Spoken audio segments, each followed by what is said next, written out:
نن چې دا نظام نشته قدردانو تاسو ګورئ په ټول ملک کې باران شروع دی په ټول ملک کې باران شروع دی خو د اسلام آباد او د پنډۍ ماحول ته وګورئ هغې لګیا دي د یو بل د کرسۍ چې کم دی د راښکلو نه په خپل دغه کې دومره مشغول دي چې دا احساس ورته نشته چې د غریب ژوند څه دی په دې بارانونو کې چې مثلا دیاړی نشته غریب به څه کوي د ورځې خوراک به څنګه کوي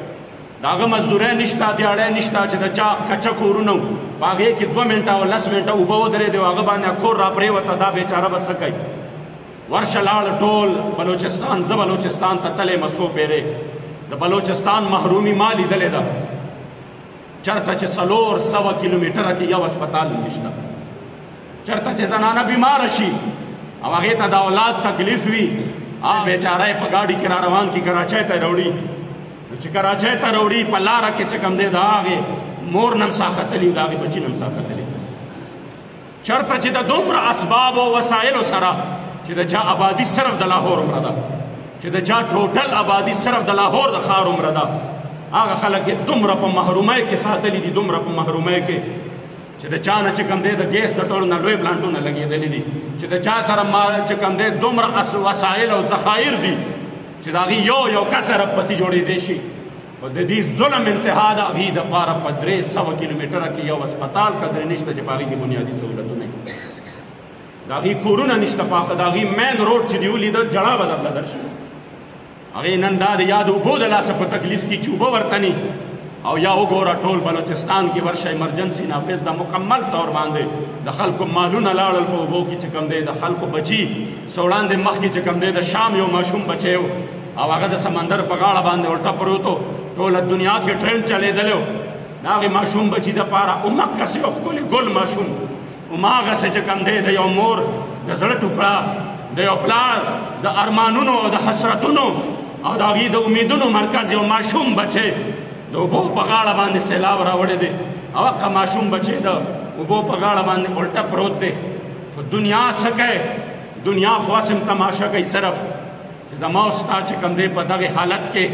زما حکمران هم را بیدار نه شو د هغې دپاره اواز قدرې پورته نه شو ټویټر باندې ټرینډ وګوره نو د یو بل خلاف ټرینډونه روان دي د یو بل په حمایتونو کې روان دي بلوچستان دپاره که د بې سرو سامانۍ په حالت کې په اوبو کې نیم نیم ولاړ دي او صرف په خپل اوبو باندې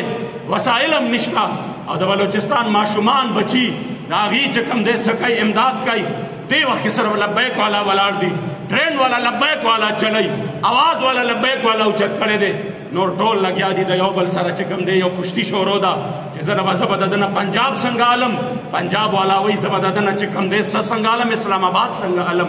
زه به دا چې کوم دی څنګه دلیل کوم زه به دی څنګه کوم که په دې وخت کې د هغې عوامو غریبانانو په غم کې دی صرف هغه جماعت په غم کې دی چې چا د نظام اسلام آواز پورته کړی دی چا د نظام مصطفی آواز پورته کړی دی د چا کارکنان چې د بې سر و سامانۍ په حالت کې لګیا دي د خپل وروڼو قسم په خدای د انسان د زړه نه ورسره وینې وساسي د انسان د زړه نه ورسره وینې وساسي لکه د میانو غوندې په اوبو کې دننه د مسلمانانو زمونږ د بې ګناو لاشونه پراته دي د هغې کورونه وران شوي دي ماشومان بچي چېرته ونو ته ختلي دي لاندې اوبو ته نشي راکوزېدی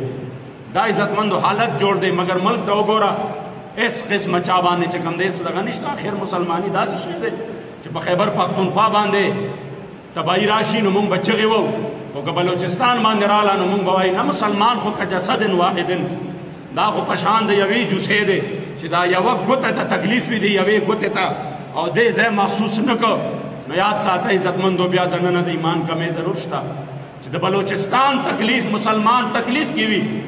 او د چارسدې مسلمان دا تکلیف محسوس نه کړ چې د بلوچستان مسلمان په تکلیف کې وي او د پېښور مسلمان محسوس نه کړ د اسلام آباد مسلمان محسوس نه کړ نو یادو ساته کمی ضرور شته بیا سوچ پکار دی لږ الله کریم جل جلاله دې مونږ د داسې بې حس حکمرانانو نه نور ساتي او په مونږ باندې د الله کریم جل جلاله نظام اسلام نافذ کړي خدای عزتمندو دا رب لا یزال عادت کریمه دی چې هغه د یو ملک حالت داسې نه بدلوي چې دوی به کور کې ودوي او چې سهار راپاسي حالت به بدلي بلکې رب لا یزال عادت کریمه دا دی چې ان الله لا یغیر ما بقوم حتی یغیروا ما بانفسهم چې تر څو ما او تا د خپل باندې د دې حالت د بدلون کوشش نه کړي دا نه بدلېږي وګوره ډالر کم خوا روان دي، ریټونه کم خوا روان دي. بس اخیری خبره کومه، الله کریم دې زمونږ په حال باندې رحم وکړي چې مونږ نور د ظالمانو ملګرتیا پرېږدو. ویږه دې باندې چا چې د ملک او د قوم عزتونه هم لوټ کړه، چا چې د ملک او د قوم مالونه هم لوټ کړه، چا چې د ملک د عزت او د ابرو سره هم لوبې وکړې، چا چې د ملک ټولې اساسې ګاڼه کړې د خپلو مفاداتو دپاره، د خپلو پیسو دپاره، د هغې خلکو نه نور د برات اعلان وکړو. په یو داسې وخت کې ستاسو خوش قسمتي ده چې د بې سر و سامانۍ په حالت کې د دې ټولو ظالمانو مخې ته لکه د غره غوندې الحمدلله د بې سر و سامانۍ حالت کې تحریک لبیک مخې ته ولاړ دی او کردار یې ټولې دنیا ته مخامخ دی. مخالفین هم د کردار قایل دي چې دې خلکو رسمي دا ناره نه ده والې، د کرسۍ دپاره یې نه ده والې، بلکې دې خلکو چې دا ناره والې ده د نظام اسلام دپاره والې ده. راځئ قدردانو چې مونږ ټول چې کوم دی دغه رنګ یو موټی شو او دغه تحریک ته په دې وخت کې چې د ټولو نه زیات د عوامي قوت ضرورت دی په ایماني طاقت باندې، والله چې زمونږ دا حالت به الله بدل کړي، په مونږ باندې به حقیقي د اسلام حکمراني راشي. الله کریم جل جلاله دې زمونږ او ستاسو خپل حبیب پاک صاحب الاولاق صلی الله علیه وسلم د دین سره په صحیح معنو کې مینه او محبت نصیب کړي او رب العزال دې مونږ او تاسو د نظام اسلام دپاره الله کریم جل جلاله دې زمونږ او ستاسو دغه ستړي چې کوم دی دا په ځای باندې راولي او په دې وطن دې الله کریم جل جلاله اسلام نافذ